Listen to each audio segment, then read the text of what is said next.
আসসালামু আলাইকুম বন্ধুরা, আশা করি সবাই ভালো আছেন। তো আজকে আমরা আপনাদেরকে দেখাবো কীভাবে সকেট জাম্পার ফিটিং করে। এটা হলো এক্স ফিল্টারের পিছনের সকেট জাম্পার। আগে এই যে বাইরে থেকে এটাকে সেট করে নেব, তারপরে স্ট্যান্ডটাকে এটাতে বাজাবো স্ট্যান্ডে। এই যে এটা হলো স্ট্যান্ড, আরেকটা ছিল ফোলার, আপনারা ফোলার দিয়েও চাইলে এটাকে লাগাতে পারেন। তো এখানে লাগিয়ে স্ট্যান্ডের ক্লাম্প দুটো আমরা লাগিয়ে নেব। লাগানোর পর জগ উঠাবো আর একটু সেন্টার করে নেব। এখন জগ উঠালে এটা আস্তে আস্তে উপরে উঠবে সকেট জাম্পারটা।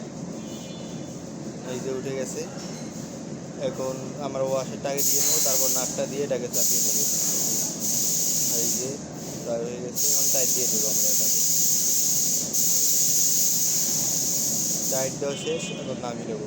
ভিডিওটা কেমন হয়েছে সবাই কমেন্ট বক্সে বলে যাবেন। যারা নতুন তারা চ্যানেলটা সাবস্ক্রাইব করে দেবেন আর বেল আইকনটা বাজিয়ে আমাদের সঙ্গেই থাকবেন।